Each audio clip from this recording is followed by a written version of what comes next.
ওকে, আসসালামু আলাইকুম সবাই। আমরা নিউটনিয়ান বলবিদ্যা পড়ছিলাম এবং আজকে অ্যাকচুয়ালি নিউটনিয়ান বলবিদ্যার আমি দুটো থিওরি ছিল।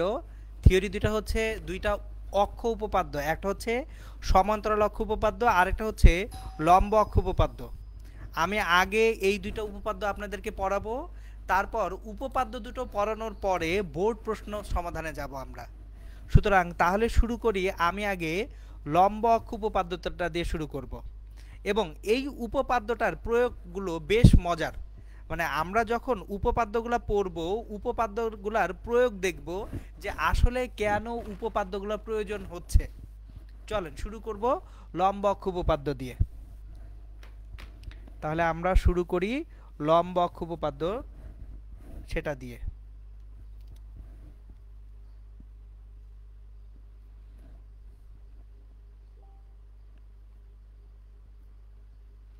লম্ব অক্ষ উপপাদ্য।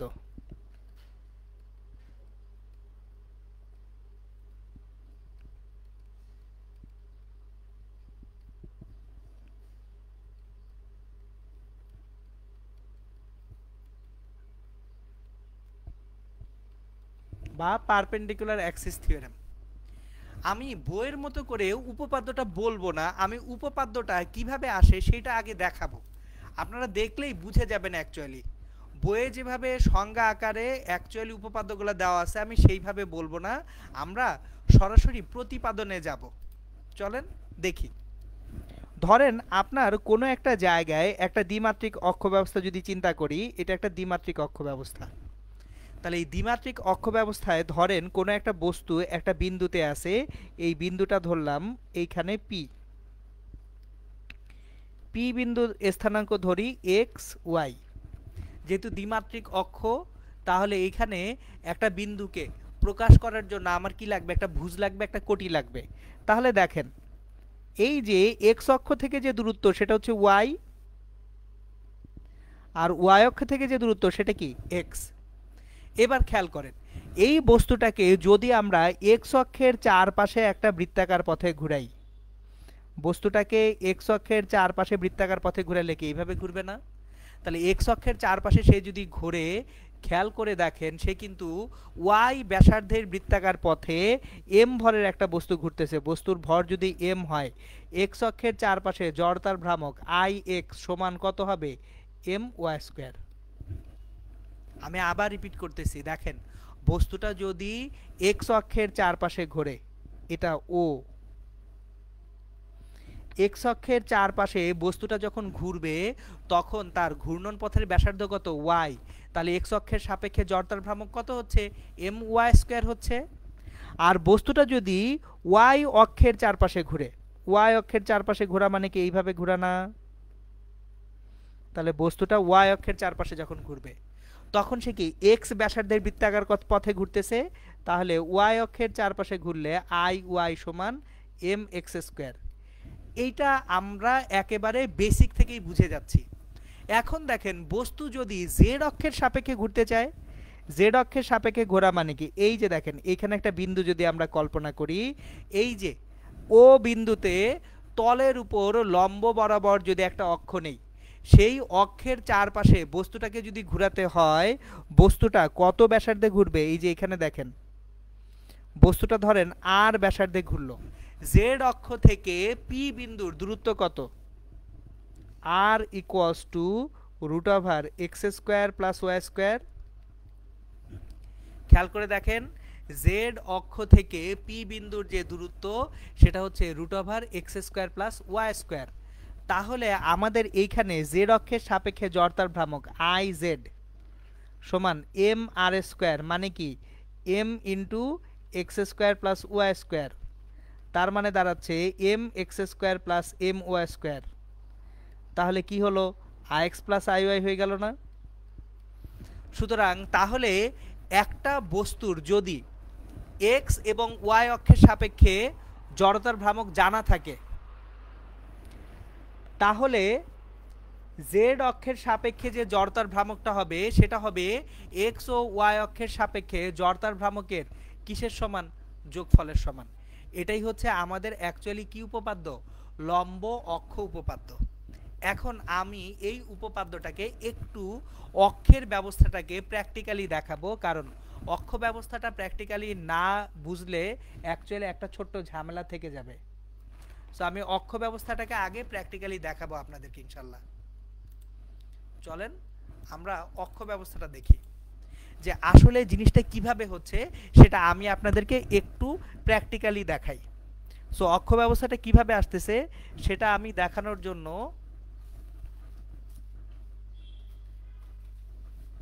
ধরেন এই যে একটা খাতা নিব আমি,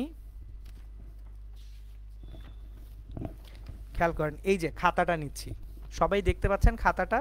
তাহলে এই খাতার তলে যদি একটা বস্তুকে রাখে, আমি খাতার তলে একটা বস্তু রাখবো, তাহলে খাতায় আগে একটা এক্স অক্ষ আর একটা ওয়াই অক্ষ আমি এঁকে নিই। সুতরাং এই খাতার উপরে আমি এক্স এবং ওয়াই অক্ষ আঁকবো আগে। সো এক্স এবং ওয়াই অক্ষ যদি আঁকি,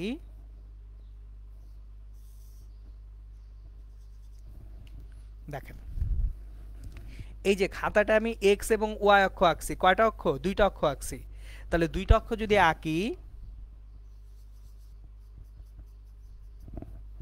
জিনিসটা বুঝবেন জেড অক্ষটা কিভাবে আসে। এই যে দেখেন এক্স আর ওয়াই অক্ষ, এখন জেড অক্ষ আসবে কি এই তলের উপর লম্ব বরাবর না? তাহলে জেড অক্ষটা কোথায় আসবে? এই তলের উপরে লম্ব বরাবর। এই যে দেখেন জেড অক্ষটা কিন্তু এইভাবে আসতেছে, জেড অক্ষটা এইভাবে আসতেছে তলের উপর কি বরাবর? লম্ব বরাবর। আমি আপনাদেরকে একটু অন্যভাবে দেখাই ডায়াগ্রামটা, তাহলে আপনাদের বুঝতে আরো ইনশাল্লাহ সুবিধার হবে। একেবারেই প্যারালেসলি বুঝতে পারবেন ইনশাল্লাহ আপনারা। আমি 3 ডাইমেনশনাল মডেলটা আপনাদেরকে দেখাই দিচ্ছি, কারণ ঘূর্ণনের বেলায় 3 ডাইমেনশনাল মডেলটা বোঝা না থাকলে অ্যাকচুয়ালি কিছুটা সমস্যা হয়ে যায় আমাদের।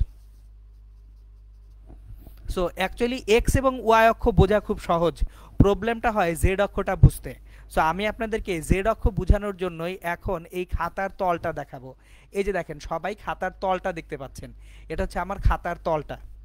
এখন খাতার তলে যে বিন্দুটা আছে, খেয়াল করি আমরা জেড অক্ষ নিয়ে আসি একটা, আমরা এখানে একটা জেড অক্ষ আনবো, জেড অক্ষটা নিয়ে আসি। এই যে ধরেন একটা কলমের ক্যাপ রাখলাম, এটা জেড অক্ষ, দেখতে পাচ্ছেন সবাই। সো কলমের ক্যাপটাকে আরেকটু সামনে নিয়ে যাই, ক্যামেরাটাকে একটু উপরে করি, এই যে দেখেন এখন ক্লিয়ারলি দেখতে পাওয়ার কথা।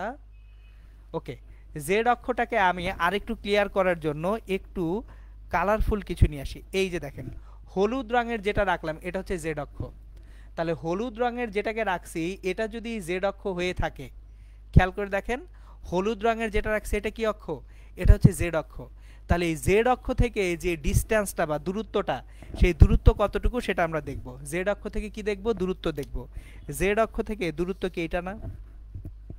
খেয়াল করেন এই যে জেড অক্ষ, জেড অক্ষ থেকে দূরত্ব এটা। এখন এই দূরত্ব কোথা থেকে পাবো? এটা হচ্ছে ওয়াই, এটা হচ্ছে এক্স, এটা হচ্ছে আর। তাহলে আর সমান কত হচ্ছে? Root over x square plus y square.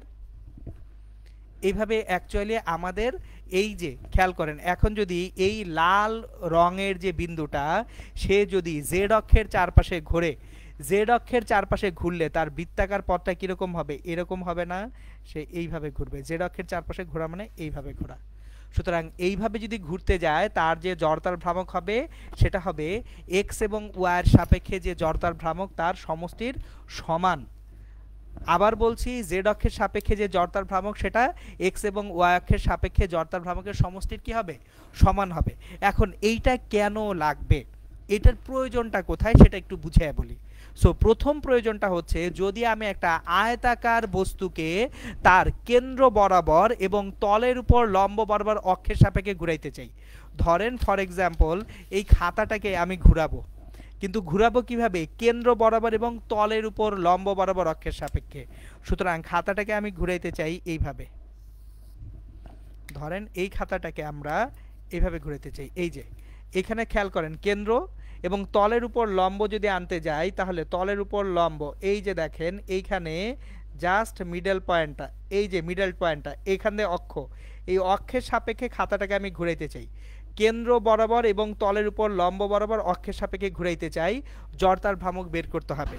তাহলে এই আই জেড লাগবে, কারণ কেন্দ্র বরাবর তলের উপর লম্ব বরাবর অক্ষকে আই জেড না, তাহলে আই জেড সমান কি হবে? I x plus I y. এখন এক্স অ্যাক্সিস ওয়াই অ্যাক্সিসকে ডিফাইন করে নিই, এটা হচ্ছে এক্স, এটা হচ্ছে ওয়াই। খেয়াল করে দেখেন এক্স এবং ওয়াই, এখন বস্তুটা যদি এক্স অক্ষের সাপেক্ষে ঘোরে, খেয়াল করেন বস্তুটাকে এক্স অক্ষের সাপেক্ষে ঘোরাবো, এক্স অক্ষের সাপেক্ষে ঘুরলে কি এইভাবে ঘুরবে না, এটা হচ্ছে এক্স অক্ষের সাপেক্ষে ঘোরা। আর যদি ওয়াই অক্ষের সাপেক্ষে ঘোরে, এই যে দেখেন ওয়াই অক্ষের সাপেক্ষে ঘূর্ণনটা হচ্ছে এরকম, এটা হচ্ছে ওয়াই অক্ষের সাপেক্ষে ঘোরা।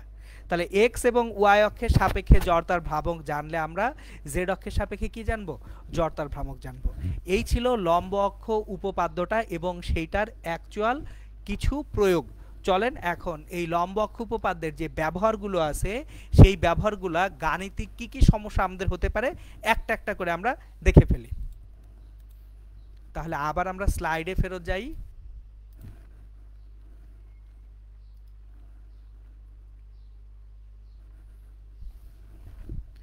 তাহলে আমরা আগে লম্ব অক্ষ উপপাদ্য যেটা পড়লাম সেটাকে একটু স্টেটমেন্ট আকারে লিখে রাখি। জেড অক্ষের সাপেক্ষে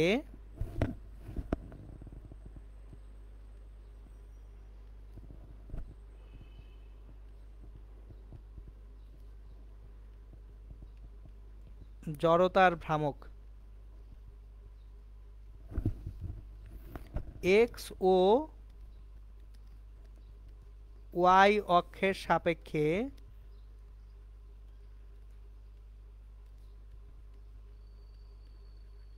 জড়তার ভ্রামকের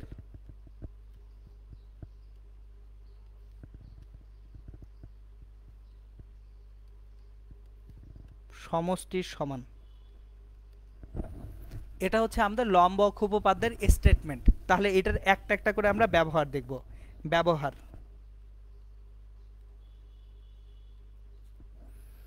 এক নাম্বার যে ব্যবহারটা আমরা দেখব এটা অ্যাকচুয়ালি বোর্ড পরীক্ষার জন্যই শুধু ইম্পর্টেন্ট না, এটা হচ্ছে অ্যাডমিশন টেস্টের জন্য ইম্পর্টেন্ট। এই এক নাম্বার ব্যবহারটা থেকে সরাসরি ঢাকা বিশ্ববিদ্যালয় ভর্তি পরীক্ষায় খুব সম্ভবত 2014-15 দিকে একটা প্রশ্ন আসছিল। সো এই এক নাম্বার ব্যবহারটা হচ্ছে একটি আয়তাকার পাতের কেন্দ্রগামী ও তলের উপর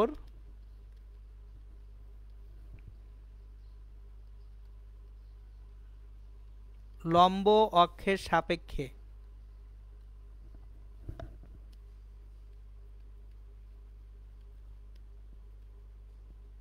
জড়তার ভ্রামক।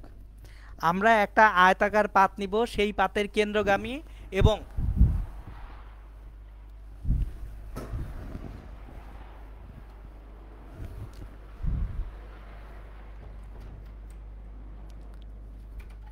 আমরা আয়তাকার পাতের কেন্দ্রগামী এবং তলের উপর লম্ব অক্ষের সাপেক্ষে জড়তার ভ্রামক নির্ণয় করব। তাহলে যদি একটা আয়তাকার পাত নেই,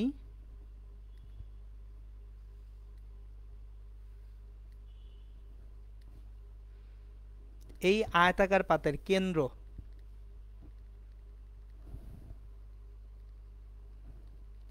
কেন্দ্রগামী এবং তলের উপর লম্ব, তার মানে জেড অক্ষের সাপেক্ষে জড়তার ভ্রামক। এটা হচ্ছে আমার জেড অক্ষ। আমি যদি এটাকে এক্স অক্ষ বলি, এটাকে যদি ওয়াই অক্ষ বলি, থিওরি অনুযায়ী আই জেড সমান I x plus I y. এখন দেখেন আই এক্স যদি চিন্তা করি, এক্স অক্ষটা পাতের প্রস্থের মাঝখান দিয়ে গেছে, পাতের প্রস্থ বি, পাতের দৈর্ঘ্য কি এল। তাহলে আমরা যখন শুধু এক্স অক্ষ নিয়ে চিন্তা করতেছি, এক্স অক্ষ নিয়ে চিন্তা করলে শুধুমাত্র কি দেখতেছি, প্রস্থ দেখতেছি না। তাহলে প্রস্থের মাঝখান দিয়ে অক্ষ যাচ্ছে, সেই ক্ষেত্রে জড়তার ভ্রামক m b square by 12। I y এটা হচ্ছে দৈর্ঘ্যের মাঝখান দিয়ে যাচ্ছে, তাহলে কি হবে এম এল স্কোয়ার বাই 12। দেখেন সরু সুষম দণ্ড যদি হয়, দণ্ডের যদি আমি দৈর্ঘ্যের সাথে লম্বভাবে এবং দণ্ডের ঠিক মাঝখান দিয়ে যাচ্ছে এরকম একটা অক্ষের সাপেক্ষে জড়তার ভ্রামক নেই, কি পাবো, ওই যে এম এল স্কোয়ার বাই 12 পাবো, সেটাই কিন্তু আমরা অ্যাপ্লাই করতেছি। So m b square by 12 plus m l square by 12, এটা হচ্ছে আই জেড। সো এই ছিল হচ্ছে আমাদের একটা আয়তাকার পাতের কেন্দ্রগামী তলের উপর লম্ব অক্ষের সাপেক্ষে জড়তার ভ্রামক। এখন ব্যবহার নাম্বার 2 এ যখন আসবো, 2 নাম্বার ব্যবহার, একটি আয়তাকার পাতের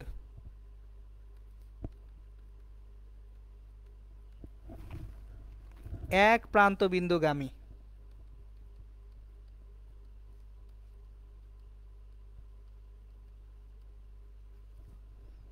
ও তলের উপর লম্ব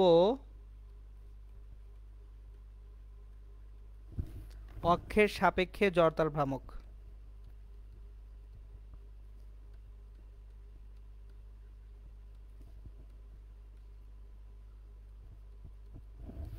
আমরা এখন আয়তাকার পাতের এক প্রান্ত দিয়ে যাব এবং তলের উপর লম্ব দেখব। সুতরাং এই যে দেখেন আয়তাকার পাত, এই আয়তাকার পাতের এক প্রান্ত দিয়ে যাচ্ছি, এক প্রান্ত, এটা হচ্ছে জেড অক্ষ। তাহলে এক্স অক্ষ হচ্ছে আমাদের এটা,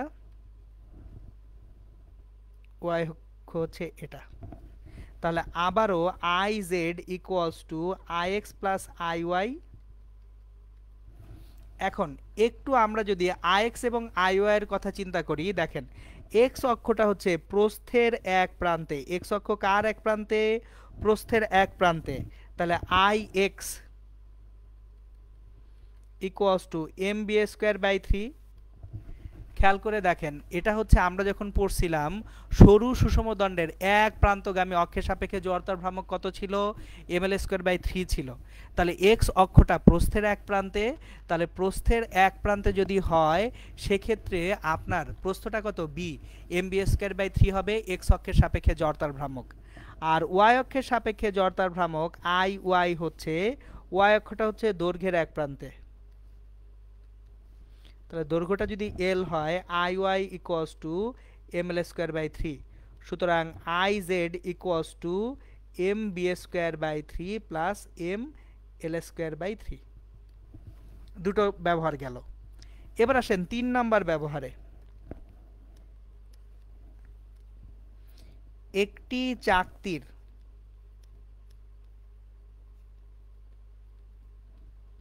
যে কোনো ব্যাসের সাপেক্ষে জড়তার ভ্রামক।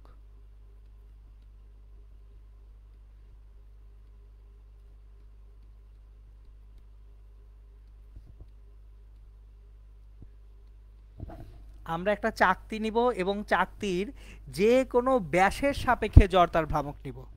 সো এই জিনিসটা আমি আপনাদেরকে আগে বুঝাবো যে চাকতির ব্যাসের সাপেক্ষে জড়তার ভ্রামকটা আসলে কিরকম হয়, সেটাকে আমি আমরা একটু বুঝি। ধরেন এই যে আমার হাতে একটা ডিস্ক বা চাকতি আছে, এটা একটা ডিস্ক বা চাকতি।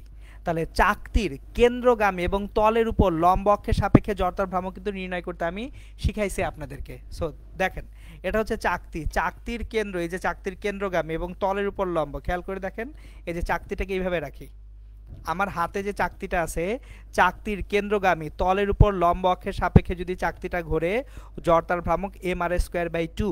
তো এটা আমরা জানি। এখন তাহলে চাকতিটাকে যদি নর্মালি রেখে এই যে এইভাবে রাখলাম, রেখে এইখানে মধ্যবিন্দু দিয়ে আমরা যদি এই যে মধ্যবিন্দু দিয়ে যদি অক্ষটা রাখি তাহলে এটাকে আইজেড না?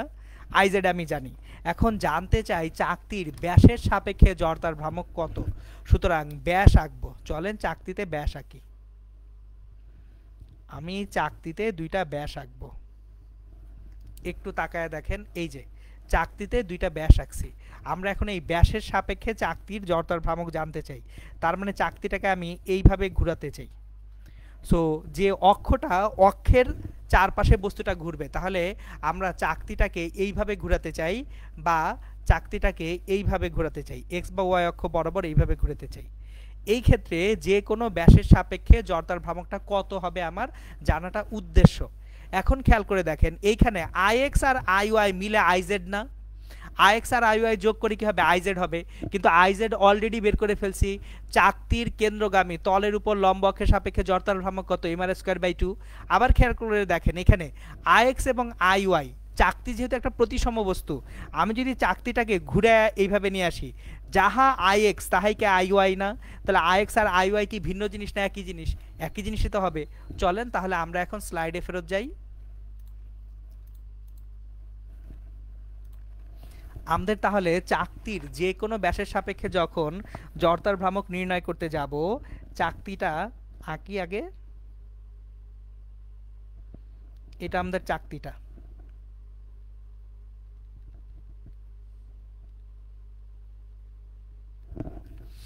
এখন তাহলে এক্স অক্ষের সাপেক্ষে জড়তার ভ্রামক ax, ওয়াই অক্ষের সাপেক্ষে জড়তার ভ্রামক iy হলে iz সমান কত? আমরা জানি ax প্লাস iy সমান iz, কিন্তু iz সমান কত? iz সমান mr স্কয়ার বাই 2, কারণ চাকতির কেন্দ্রগামী এবং তলের উপর লম্ব অক্ষের সাপেক্ষে জড়তার ভ্রামক কত? mr square by 2। So iz সমান mr স্কয়ার বাই 2 আমরা জানি। আবার ax এবং iy দুইটাই সমান, তাহলে আমরা লিখতে পারি 2ix সমান 2iy সমান iz মানে mr square by 2। So ix সমান iy equals to mr square by 4। সুতরাং একটা চাকতির কেন্দ্রগামী এবং যে কোনো ব্যাসের সাপেক্ষে জড়তার ভ্রামক হবে mr স্কয়ার বাই 4। এই গেল হচ্ছে আমাদের লম্ব অক্ষ উপপাদ্য। এরপর আসবো আমরা সমান্তরাল অক্ষ উপপাদ্যে। একটা উপপাদ্য কিন্তু শেষ, একেবারে প্রয়োগ সহই দেখানো শেষ। সো চলেন এখন আমরা সমান্তরাল অক্ষ উপপাদ্যে যাব।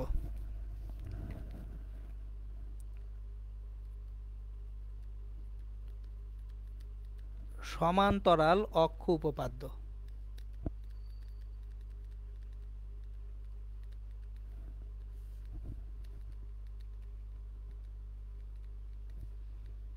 Parallel Axis theorem. ধরেন কোন একটা বস্তু, এরকম কোন একটা বস্তু, এই বস্তুটার ভর m, বস্তুটার ভর কেন্দ্র এটা হচ্ছে g। তাহলে ভর কেন্দ্রগামী এবং এই ভর কেন্দ্রগামী কোন একটা অক্ষের সাপেক্ষে জড়তার ভ্রামক আমরা জানি ig।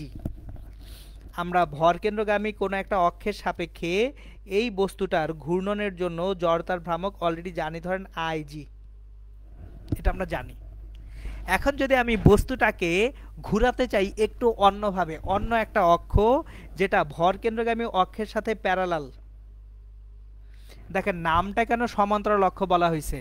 আমার যদি ভর কেন্দ্রগামী অক্ষের সমান্তরাল আরেকটা অক্ষের সাপেক্ষে বস্তুটাকে ঘুরাইতে চাই, তাহলে এই যে অক্ষদ্বয়ের যে মধ্যবর্তী দূরত্ব, এই দূরত্বটা যদি h হয়, তাহলে এই যে নতুন অক্ষের সাপেক্ষে জড়তার ভ্রামক i ইকুয়ালস টু হবে ভর কেন্দ্রগামী অক্ষের সাপেক্ষে জড়তার ভ্রামক ig প্লাস mh স্কয়ার।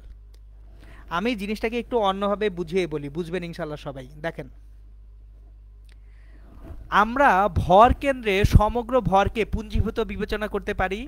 তাহলে ভর কেন্দ্রে সমগ্র ভরকে পুঞ্জীভূত বিবেচনা করলে আমাদের জড়তার ভ্রামক কত হবে? mh স্কয়ার হবে। এখন ভর কেন্দ্রের সাপেক্ষে তো একটা জড়তার ভ্রামক অলরেডি ছিল, সেটা কত?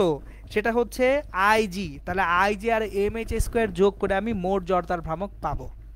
তাহলে আমরা স্টেটমেন্টটা এইভাবে বলতে পারবো, m ভরের কোনো বস্তুর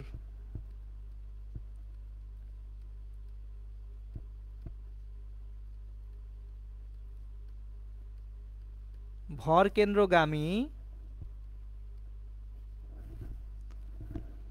অক্ষের সাপেক্ষে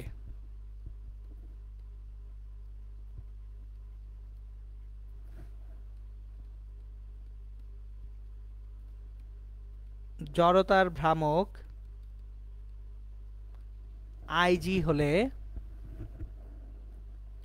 ওই অক্ষের সমান্তরাল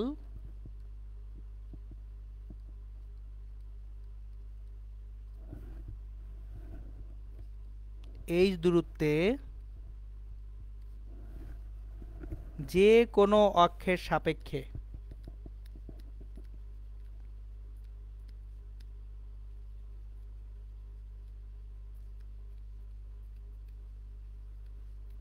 জড়তার ভ্রামক i সমান ig প্লাস mh স্কয়ার হবে। এই হচ্ছে আমাদের সমান্তরাল অক্ষ উপপাদ্যের স্টেটমেন্টটা। এখন আসেন তাহলে এইটার ব্যবহারে আসি। আমরা এইটার প্রথম ব্যবহারটা দেখব, সমান্তরাল অক্ষ উপপাদ্যের ব্যবহার।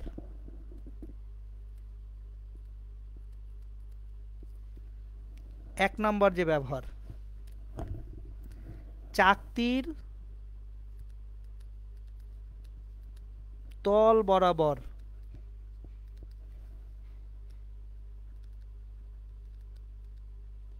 স্পর্শকের সাপেক্ষে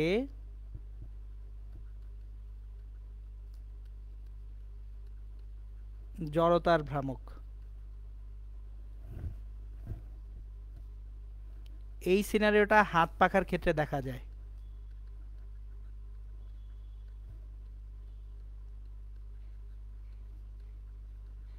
আমি প্র্যাকটিক্যালি দেখাবো, টেনশন নিয়েন না। একটা চাকতির তল বরাবর স্পর্শকের সাপেক্ষে জড়তার ভ্রামক নির্ণয় করব। তাহলে একটা যদি চাকতি নেই, চাকতির তল বরাবর স্পর্শক, এই যে দেখেন তল বরাবর স্পর্শক যদি আঁকি, এটা হচ্ছে আই নির্ণয় করতে চাই। তাহলে আমরা চাকতির যে কোনো ব্যাস যদি আঁকি, ব্যাসের সাপেক্ষে জড়তার ভ্রামক আইজি যদি হয়, আই সমান কি হবে, IG plus m r square হবে। আই সমান IG plus m r square হবে। এখন আইজি চাকতির ব্যাসের সাপেক্ষে জড়তার ভ্রামক অলরেডি আজকে পড়ছি, m r square by 4 plus m r square, মানে 5/4 এম আর স্কোয়ার। তাহলে এইটা একটু প্র্যাকটিক্যালি দেখি যে চাকতির তল বরাবর যে স্পর্শক, সেই স্পর্শকের সাপেক্ষে জড়তার ভ্রামকটা আসলে কীরকম সেটা একটু দেখি।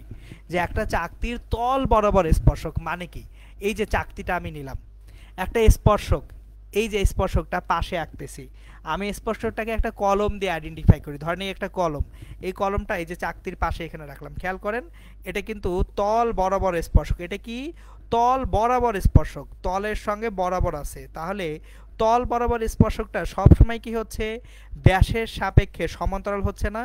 এবং এই যে দেখেন একটা হাত পাখা তো এইভাবেই তৈরি হয়। হাত পাখা কিভাবে তৈরি হয়, হাত পাখার যে দণ্ডটা আছে, এই দণ্ডটা এই যে এইভাবে তলের উপরে, তল বরাবর স্পর্শক না, এটা হচ্ছে তল বরাবর স্পর্শক।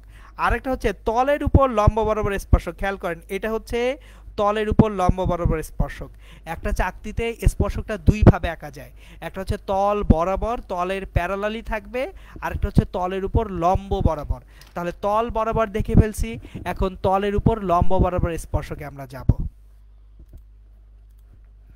সুতরাং পরবর্তীটা যেটা আমরা শিখব সেটা হচ্ছে তলের উপর লম্ব বরাবর স্পর্শক। চলেন 2 নাম্বার যে ব্যবহার সেটা হচ্ছে তলের উপর লম্ব বরাবর স্পর্শকের সাপেক্ষে জড়তার ভ্রামক। চাকতির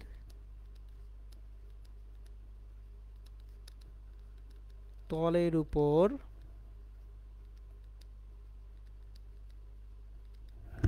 লম্ব বরাবর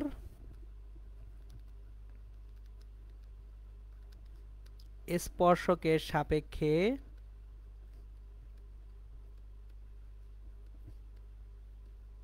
জড়তার ভ্রামক। তাহলে একটা চাকতি যদি আঁকি,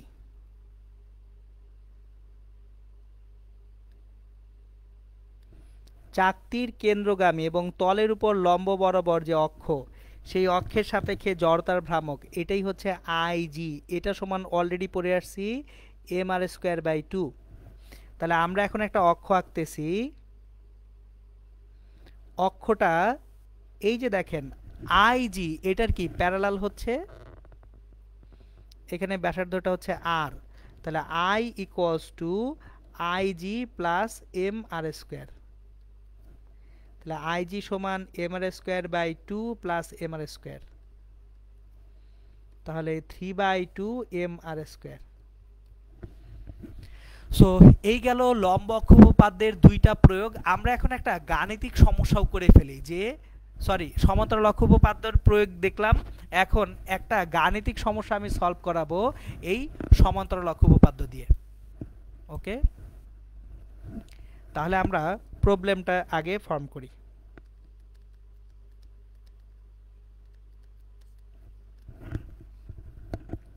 দুই কিলোগ্রাম ভরের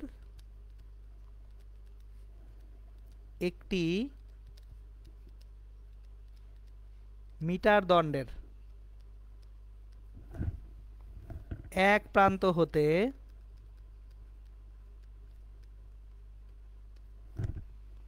20 সেন্টিমিটার দূরত্বে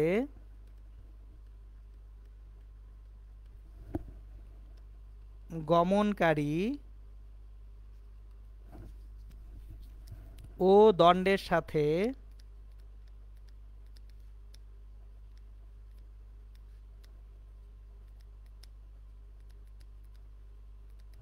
লম্ব বরাবর অক্ষের সাপেক্ষে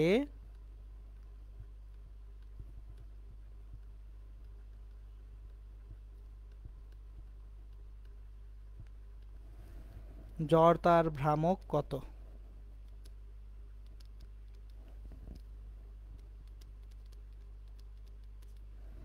দেখেন 2 কিলোগ্রাম ভরের একটা মিটার দণ্ডের এক প্রান্ত হতে কত দূরত্বে 20 সেন্টিমিটার দূরত্বে গমনকারী ও দণ্ডের সাথে লম্ব বরাবর অক্ষের সাপেক্ষে জড়তার ভ্রামক নির্ণয় করতে বলছে।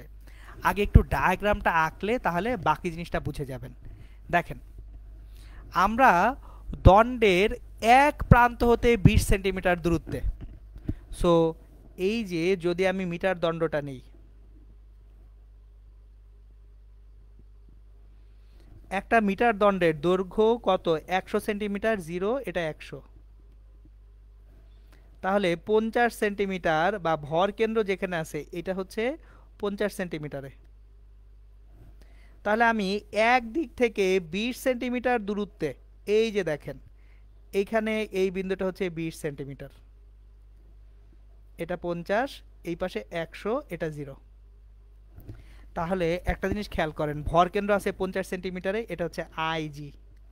আমার লাগবে কি আই, তাহলে ভর কেন্দ্রগামী অক্ষের থেকে কত দূরত্বে আসি? 30 সেন্টিমিটার দূরত্বে আসি। দেখেন এটা কি সমান্তরাল অক্ষ উপপাদ্যের একদম পারফেক্ট এক্সাম্পল। এখন আইজি যেটা, এই আইজিটা কত সেটা বের করে নিই। একটা সরু সুষম দণ্ডের ঠিক মধ্যবিন্দু দিয়ে যদি অক্ষটা থাকে, জড়তার ভ্রামক কত হয়? M l square by 12। M হচ্ছে 2 কিলোগ্রাম, এল হচ্ছে 1 মিটার, তাহলে 2/12 করলে 1/6 কিলোগ্রাম মিটার স্কোয়ার। এখন I equals to I g plus m into h square. এখানে এম তো 2, এইচ কত 30 সেন্টিমিটার, তার মানে 0.3 হোল স্কোয়ার। সো আইজি এর মান যদি বসাই 1/6 প্লাস 2 ইন্টু 0.09, সব মিলে যেটা পাবো 0.3466 কিলোগ্রাম মিটার স্কোয়ার। এইভাবে অ্যাকচুয়ালি উপপাদ্য দুইটার প্রয়োগ করে আমরা বিভিন্ন ক্ষেত্রে জড়তার ভ্রামক বের করতে পারবো। সো আমাদের কিন্তু জড়তার ভ্রামক সংক্রান্ত যা ছিল শেষ। কারণ হচ্ছে আমি গত ক্লাসে আপনাদেরকে চক্রগতির ব্যাসার্ধ কি সেটা পড়িয়ে ফেলছি, কৌণিক ভরবেগের নিত্যতা পড়িয়ে ফেলছি, সেটা থেকে কি টাইপের ম্যাথ হতে পারে সেটাও দেখায় ফেলছি। সো আমাদের কিন্তু এই চ্যাপ্টার মানে নিউটনিয়ান বলবিদ্যার থিওরিটিক্যাল সকল জিনিসপত্র শেষ। সুতরাং আমরা এখন তাহলে যেতে পারি বোর্ড প্রশ্নের সমাধানে, যে বোর্ড পরীক্ষায় কীরকম প্রশ্ন আসছে গত কয়েক বছরে এবং সেগুলোর সমাধানগুলো কীরকম। সো আমরা এখানে শুরু করব প্রথম যে প্রশ্নটা দিয়ে। এটা ঢাকা বোর্ড 2019 সালের প্রশ্ন এবং এই প্রশ্নে একটা গ্যাঞ্জাম আছে। ঢাকা বোর্ড 2019 সালের যে প্রশ্নটায়, এই প্রশ্নে একটু একটা ছোট্ট গ্যাঞ্জাম আছে। আমি গ্যাঞ্জামটা আগে বুঝিয়ে বলি, প্রশ্নটা পড়াইতে পড়াইতে আমি বুঝিয়ে বলতেছি। দেখেন প্রশ্নটা আমরা পড়ি সবাই, দেখেন খেয়াল করেন। প্রশ্নে কি বলা আছে? একজন চালক গাড়ির চাকা খারাপ হলে চাকা পরিবর্তন করার জন্য রেঞ্চ দিয়ে জ্যাক স্ক্রুকে ঘোরানোর সময় কোনো এক সময়ের যে প্রযুক্ত বল, সেই প্রযুক্ত বল এফ ভেক্টরটা কি 8i plus 5j minus 5k Newton, এবং ঘূর্ণন অক্ষ থেকে বলের ক্রিয়াবিন্দুর যে দূরত্ব আর ভেক্টর সমান কত? i plus j minus k metre, এটা দ্বারা প্রকাশ করা হয়েছে। তাহলে প্রথমে গ নাম্বার প্রশ্নটা যদি খেয়াল করি, স্ক্রুটি ঘোরানোর সময় প্রযুক্ত টর্ক কত? আমার স্ক্রুটি ঘোরানোর সময় টর্ক কত সেটা বের করতে বলছে। খুবই ভালো কথা, তাহলে গ নাম্বার আগে অ্যান্সার করে নিই। প্রশ্নের গ্যাঞ্জামে পরে আসতেছি, গ অ্যান্সার করে নিই। Torque tau equals to r cross f. দেখেন একদম ভেক্টর চ্যাপ্টারের জিনিসে চলে আসছি আমরা। আর ক্রস এফ এটা কি ভেক্টর চ্যাপ্টারের কোশ্চেন হয়ে গেছে না? ক্রস গুণন, তার মানে খেয়াল করেন সব কিছু কিন্তু মাথায় রাখতে হবে। সো আর ভেক্টরটা হচ্ছে I plus J minus K cross F vector হচ্ছে 8i plus 5j minus 5k।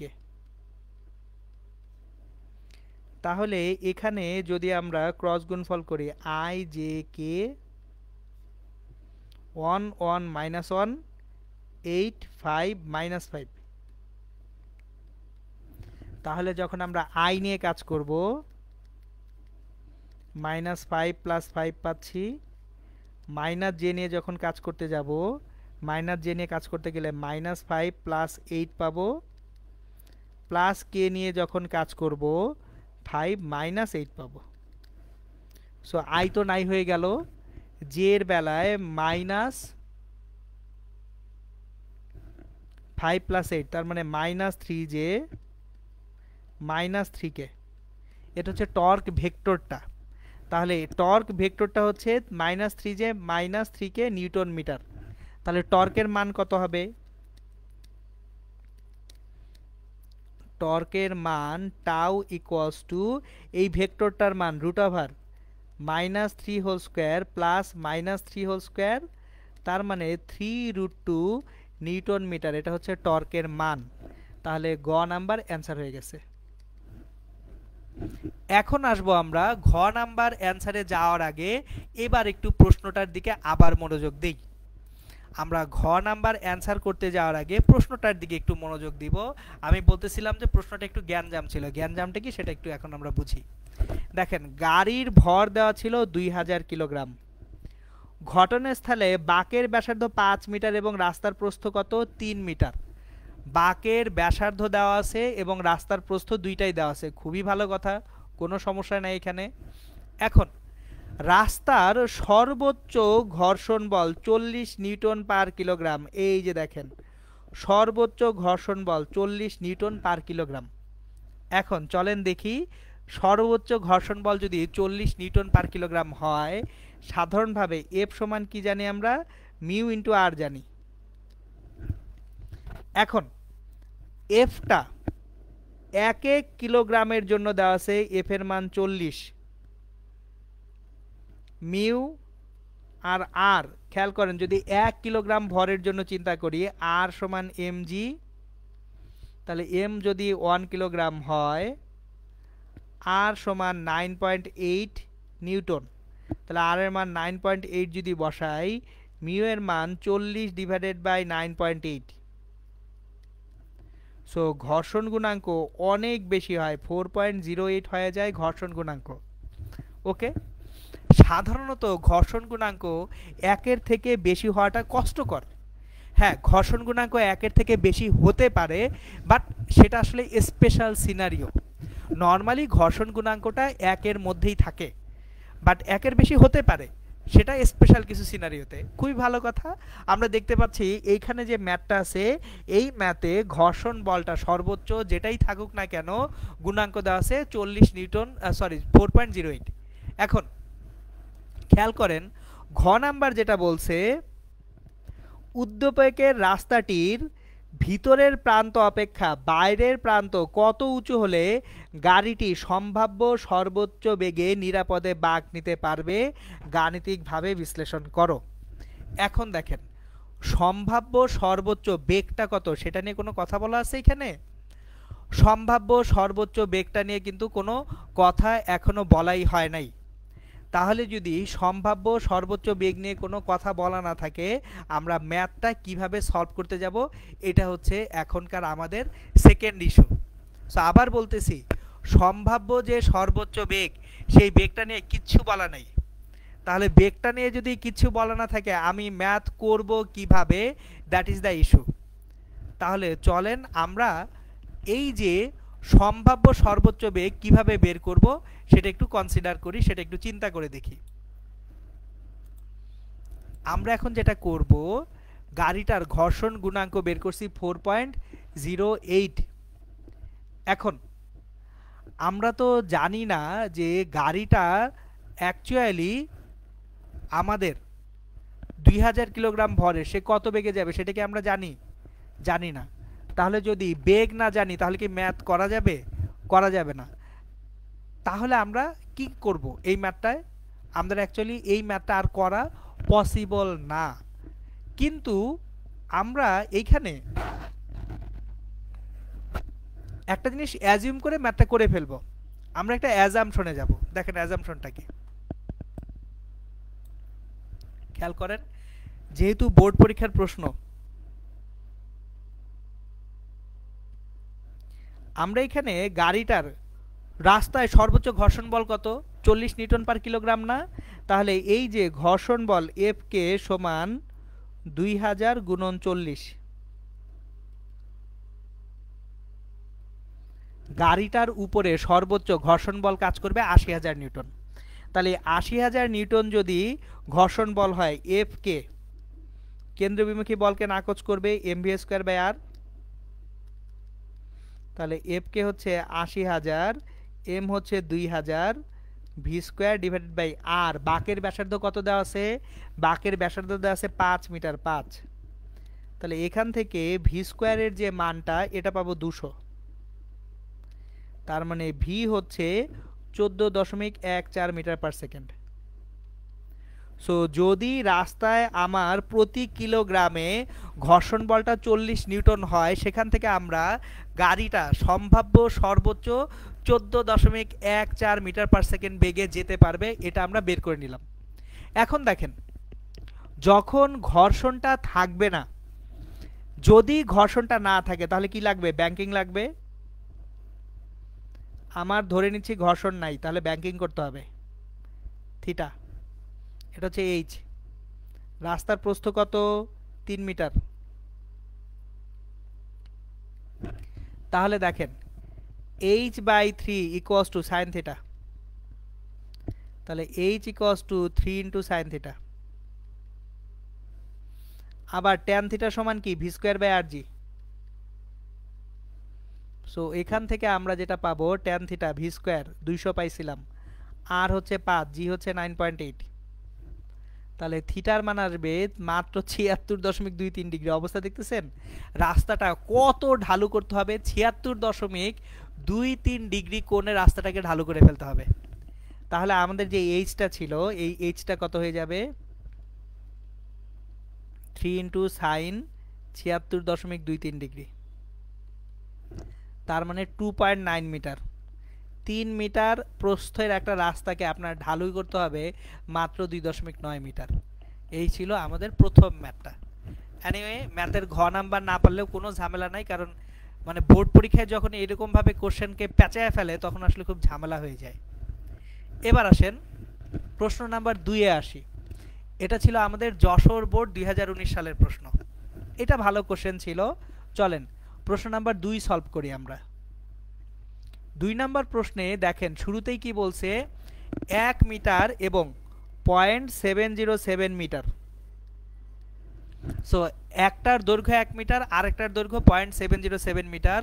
দৈর্ঘ্যের দুইটা সরু সুষম দণ্ডের ভর যথাক্রমে 10 কিলোগ্রাম এবং 20 কিলোগ্রাম। একজনের ভর 10 কিলোগ্রাম এবং আরেকজনের ভর 20 কিলোগ্রাম।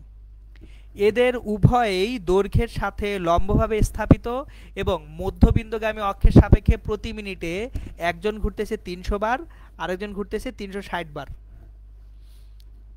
এখন মোটরটি বন্ধ হয়ে গেলে প্রথম দণ্ডটি 20 সেকেন্ড সময়ের মধ্যে থেমে যায়। খেয়াল করেন, প্রথম দণ্ডটা মোটর বন্ধ হয়ে গেলে 20 সেকেন্ড সময়ের মধ্যে থেমে যায়।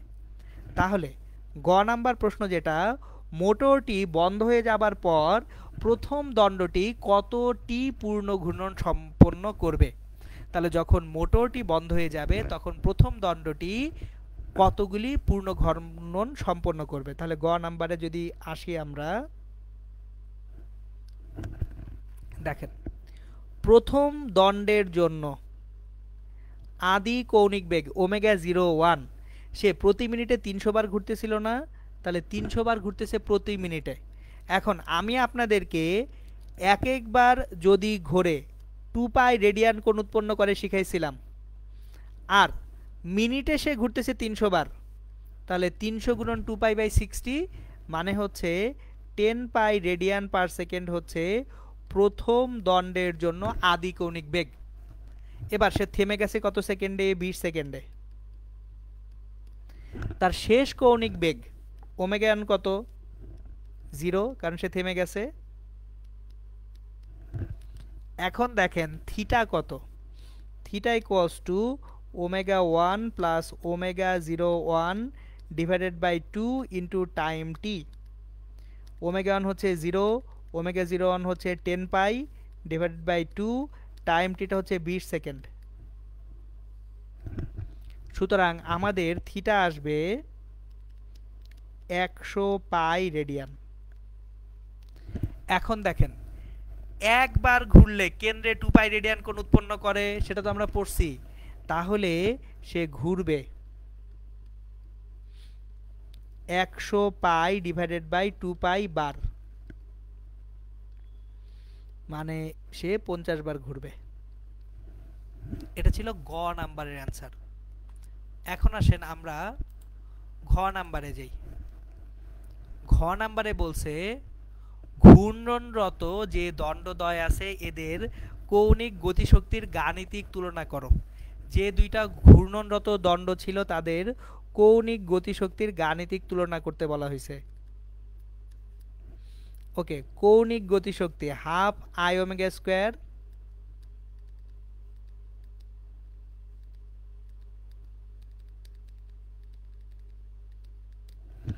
হাফ আই ওমেগা স্কয়ার হচ্ছে কৌণিক গতিশক্তি। তাহলে এখন দেখেন প্রথম দণ্ডের কৌণিক গতিশক্তি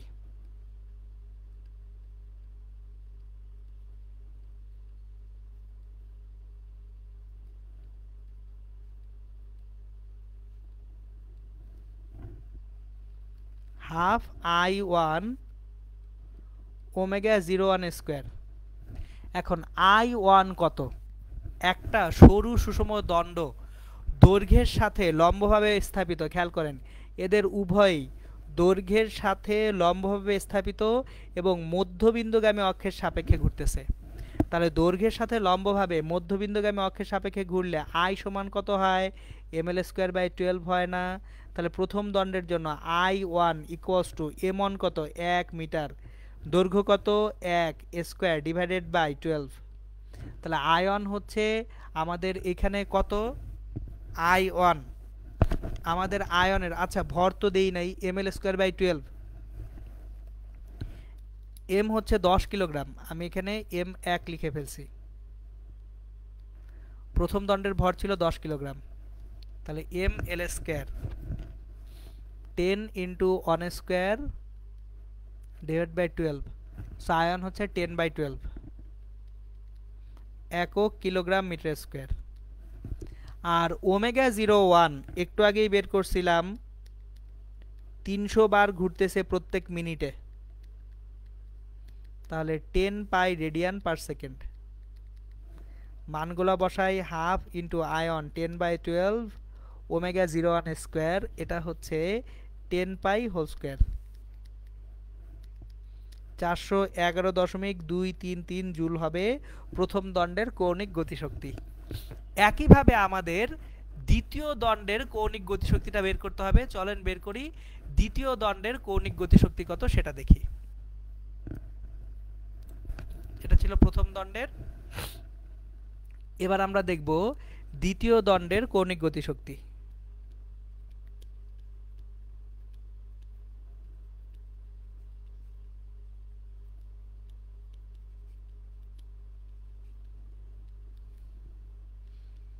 হাফ আই 2 ওমেগা 02 স্কয়ার, তাহলে I 2 equals to ml square by 12, আগের মতোই। দ্বিতীয় দণ্ডের ভর 20 কেজি, এল কত? 0.707 whole square divide by 12।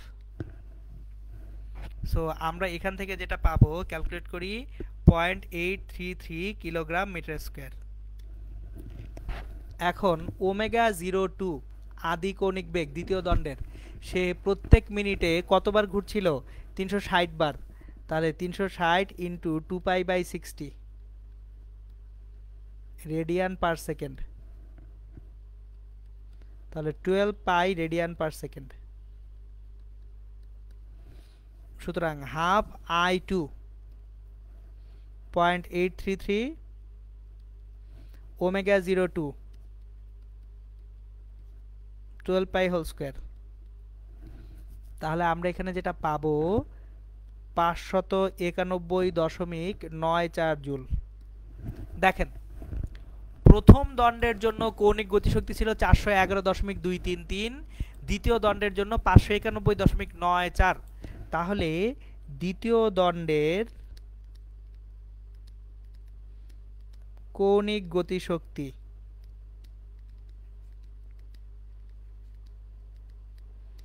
Greater than প্রথম দণ্ডের কৌণিক গতিশক্তি। এই ছিল আমাদের প্রশ্ন নাম্বার 2। আমরা আজকে আরেকটা প্রশ্ন করব, মানে আরেকটা প্রশ্ন সলভ করব আমরা। 3 নাম্বার প্রশ্ন যেটা, এটা হচ্ছে কুমিল্লা বোর্ড 2019 সালের প্রশ্ন। চলেন কুমিল্লা বোর্ড 2019 সালের প্রশ্নটা আমরা দেখি কি বলছে। 1000 কিলোগ্রাম ভরের একটা বাস 78,125 জুল গতিশক্তি নিয়ে চলার সময় 145 মিটার ব্যাসার্ধ বিশিষ্ট, দেখেন রাস্তার ব্যাসার্ধ কত, 145 মিটার, গতিশক্তি দেওয়া আছে 78,125 জুল। তাহলে আমরা কি জানি, গতিশক্তি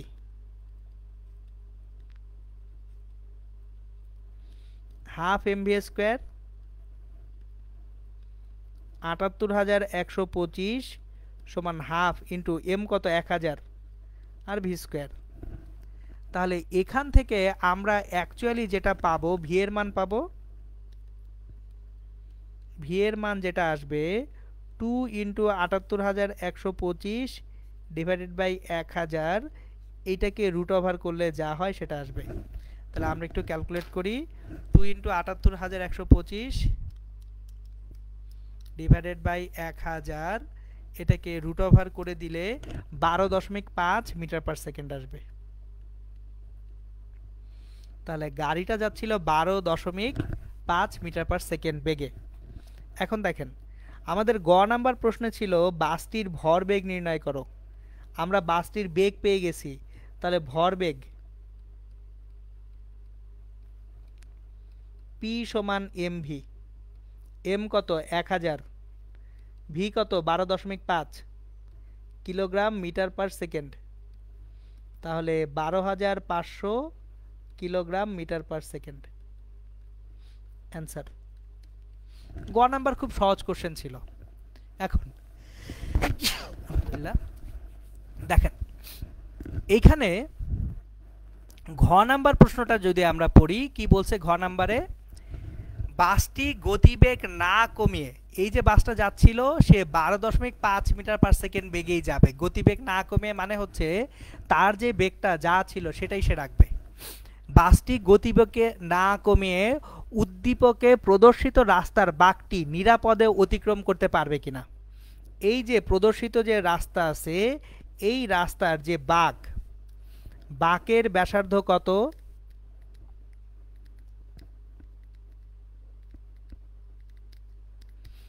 আর দেওয়া আছে 145 মিটার। এখন দেখেন বাঁকের এক পাশ থেকে আরেক পাশ কত মিটার উচ্চতার, 0.3 মিটার উচ্চতার। তাহলে আমরা এখান থেকে দেখতে পারবো 0.3 ডিভাইডেড বাই 7, এই অ্যাঙ্গেলটা যদি থিটা হয়, খেয়াল করেন আমার বাঁকের এক পাশ থেকে আরেক পাশ 0.3 মিটার উচ্চতায় আছে। আমি তাহলে যদি ব্যাংকিং কোণটা থিটা চিন্তা করি, 0.3/7 ইকুয়ালস টু লম্ব বাই অতিভুজ ইকুয়ালস টু কি সাইন থিটা। মনে করি ব্যাংকিং কোণ থিটা।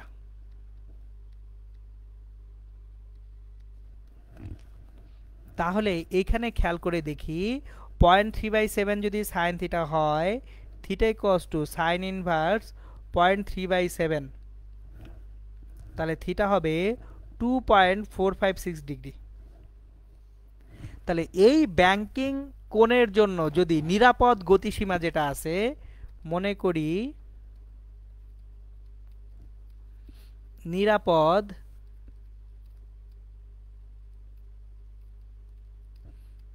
সর্বোচ্চ গতিসীমা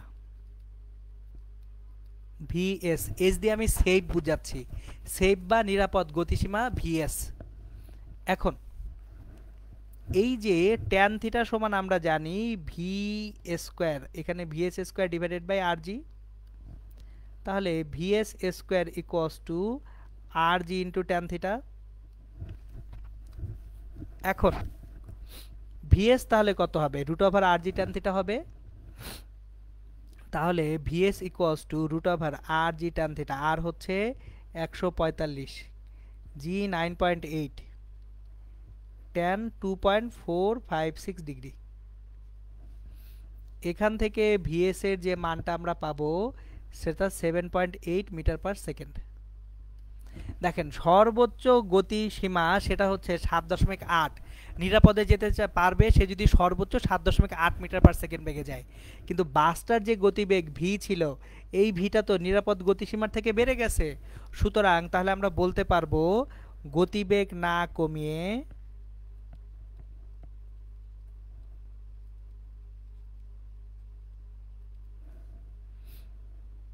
উদ্দীপকে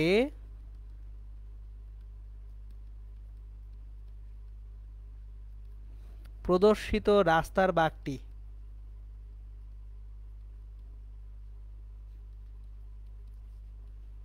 নিরাপদে যেতে পারবে না।